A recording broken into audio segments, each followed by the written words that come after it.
Today we're going to be looking at Arctic Fox's new color, which is Sorceress. So first thing you may notice is that my swatches are labeled 1 through 12. I do just want to say that is not supposed to be synonymous with hair levels. I just do different video clips and pictures and such throughout the video, so the numbers just help us keep track of each swatch. My swatches are not virgin hair, which means they've been chemically colored, treated, or bleached at some point in their lifetimes. Number 1 is a pink, 2 is a cool tone kind of gray, 3 is a medium to dark natural red, 4 is black, and then 4 to 11 is a range that goes to platinum blonde, and then 12 is like a toned version of number 11. So to start, I will be taking the color directly from the container, and I will be applying it to the very top of each swatch.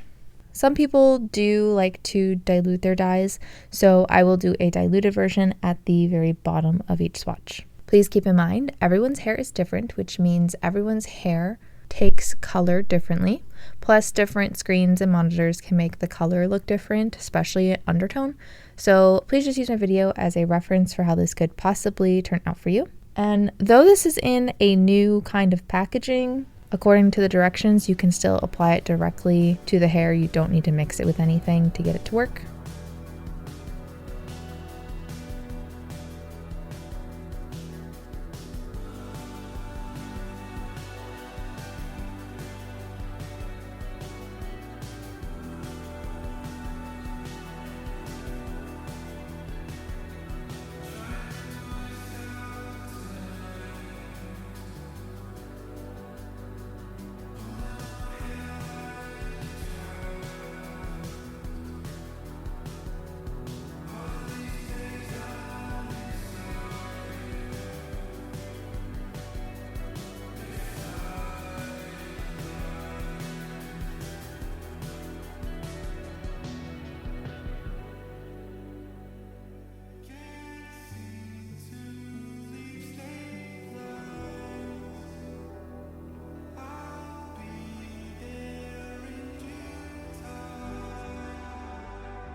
For the diluted section, we're doing a 4:1 ratio. So that's going to be 1 part of the color to 4 parts diluter. Some people do ask me what diluter is. My quick, simple answer is that it's something that lightens the color of a semi-permanent dye. Arctic Fox, for example, does have a diluter that you can buy, which I've done some tests. I do recommend actually using a brand's diluter because you'll get a slightly more consistent result. But because I'm using so many different brands, different videos and such, I actually use a plain white conditioner as my diluter. And you can do that too.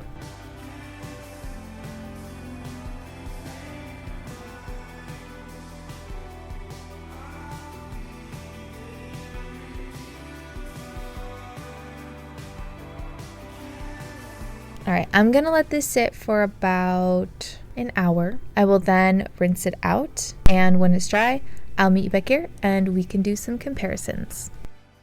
As a quick reminder, my swatches are not virgin hair. Virgin hair tends to be less porous, which means it can often struggle to not only take color, but like hold on to it as well. So it could wash out really fast, even if it does take to your hair. And that can be especially important to remember doing colors like this, where I do see a difference on my darker swatches. So just because it worked on my swatches doesn't necessarily mean it'll work for you. But I do want to note, about a month ago, I actually colored my hair with a pretty cool tone blue. It wasn't this color, so I won't put any pictures because the undertone was a little bit different, but overall it was a cool tone blue. And my hair is kind of around number 6, maybe number 7, and I did it over virgin hair. I would say how it turned out on the top of number 6 is pretty accurate for how my hair turned out. And so if you're anywhere in this area and looking to try a blue over your hair, particularly a cool tone blue, for me it almost looked like a black, but not quite. It's just so dark. It was kind of maybe like a blue black, but there was this softness to it that definitely made it look like it wasn't black. I don't know how to describe it perfectly, but I would say that most of the time it looked pretty dark. In direct sunlight, you could kind of catch glimpses of the blue coming through. That could have just been on some of my lighter strands. It's a little bit hard to tell. And then as it faded, it kept my hair undertone pretty ashy. Luckily, it didn't really turn green, but I did start to look like I had grayish hair, which I personally like, but if you don't, just so you're aware, that is a possibility.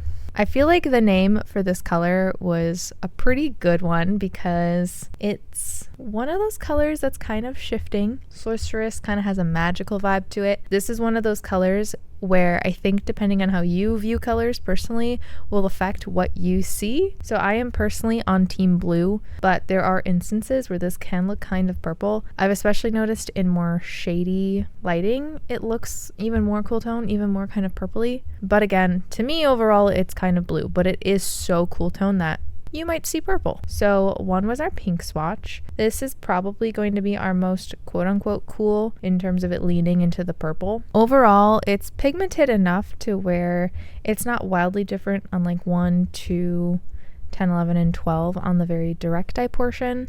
I think if you really look at it, you can see a little bit more purple coming through on the pink swatch. It's a little bit more noticeable on the diluted section, where it definitely looks more purple in comparison to number 11, for example. But overall, it does look like it can cover up pink pretty well. 2 was our grayish kind of swatch. This gray kind of leaned a little bit blue, and so I feel like this swatch does actually lean a little bit more blue looking compared to, again, like the platinum blonde. A little bit harder to tell on the top.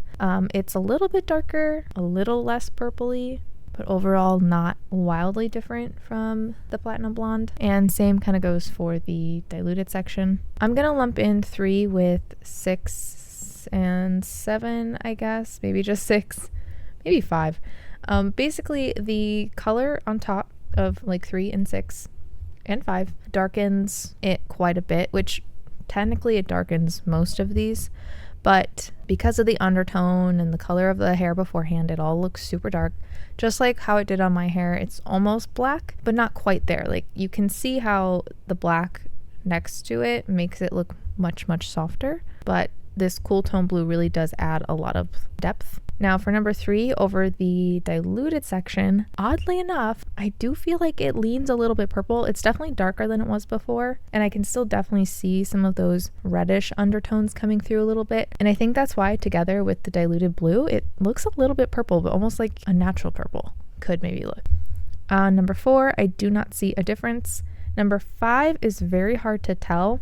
The top definitely looks a little bit darker than the bottom and probably a little bit more cool in undertone, but it's not wildly different. That one I think definitely would need to be in the sun to really see a difference, but overall it still just looks like a dark brown. Back to number 6, the diluted section. It still again looks like brown hair, but the blue on top did change the undertone a little bit. It'll probably be easier to see in the before and after clips, but you kind of can see what I mean, and that's probably sort of what happened with my hair, is as it fades, it almost starts to have like a graying effect because of how cool it is. Now 7 and 8 are interesting. I think there might be some conflicting color theory or something going on, or maybe it's the swatches. So 7 actually took the color better, both on the top and the bottom. You see a lot more of those blues coming through again on both the top and the bottom, versus number 8 seemed like it struggled a little bit. And this is why doing a strand test can be important, because beforehand it looked like the 8 was lighter than the 7, but in this case it just seems like the 7 took it a little bit better. I will say both 7 and 8 are lacking that saturation that you start to get with the lighter swatches. So again, it's like kind of blue, but so dark and cool it's a little bit hard to tell, but it still has more blue than like 6. It's just really a matter of preference. And again, strand test if you have darker hair. I mean, really you should strand test anytime, but so then number 9 is where we start to see actual blue coming through, where the hair looks a lot more blue than like a natural tone. Not that 7 and 8 look natural, but you know what I mean. It's so muted that it's hard to see the blue. 9 and 10 actually turned out quite similar compared to 11. 11 has a lot more of that saturation. It looks like a true blue. Most colors are meant to be used over a platinum blonde, so you can kind of see how intentional the platinum blonde looks in comparison. Over the slightly darker hair, it just looks a little bit more muted, and I think that's especially noticeable on the diluted sections. it turns into like a really dusty kind of blue, which I actually think is very pretty. Whereas the diluted section for the number 11 is a little less dusty, so it has those undertones of like a royal kind of blue, but obviously lighter. And then 12 was our toned swatch. Interestingly, that one turned out a little bit more like maybe 10 or 2, where it's a little bit dustier. You don't get a lot of those vibrance on both the top and the bottom. Sometimes with platinum blonde hair, if you're looking to do a cool tone dye on top, it is recommended to tone your hair first. In this case, if your hair is how the platinum blonde swatch looked, you're probably fine. Now, if it starts to lean very, very yellow, you may want to consider trying to tone it, but it doesn't seem super necessary with this color, from my results anyways. Now, as for comparisons, I thought doing a comparison with Arctic Fox would be helpful for anyone who's shopping within the brand and you want to see the difference. They only really have one other kind of deepish blue. It's really not similar at all, but again, I feel like it could be helpful for anyone looking. So we're going to compare Arctic Fox in the color Blue Jean Baby. This is comparable to number 12, 11, 10, and comparable to number 9.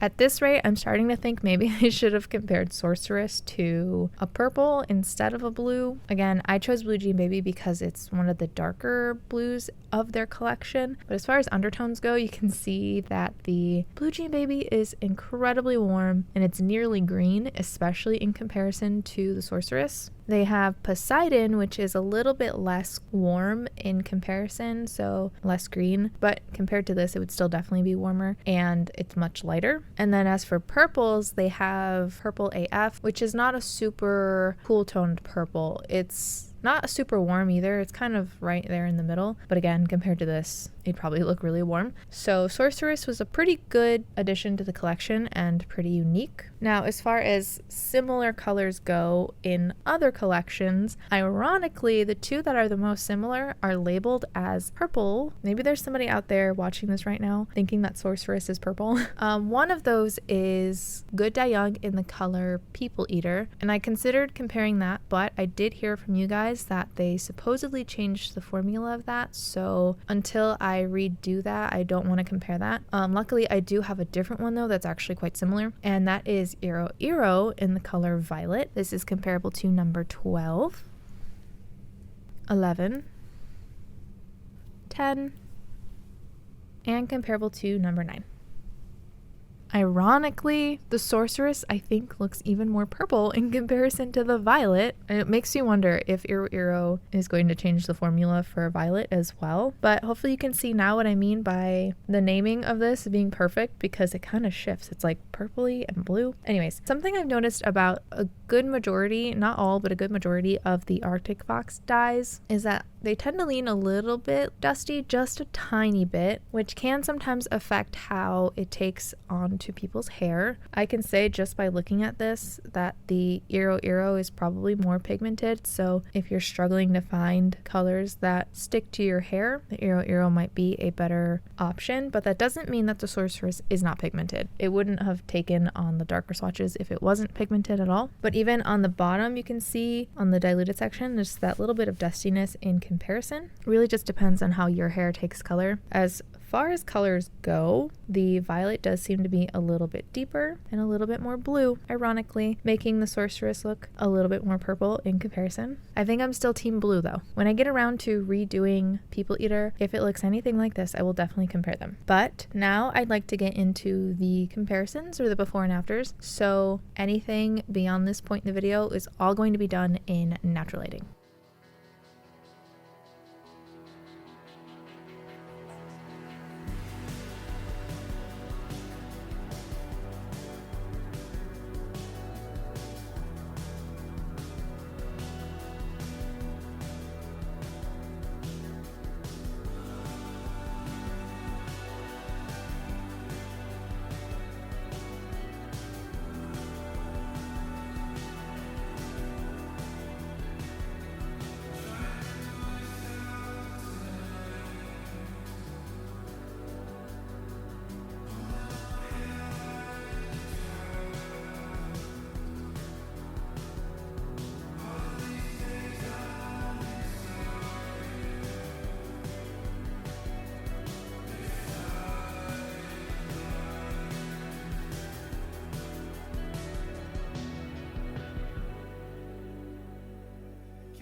I hope my video helped. If you have a request, I do have a link below to a Google form you can fill out. Just remember, I don't do brands that test on animals. Thank you so very much to my patrons, and thank you so much for watching, and I hope to see you in my next video.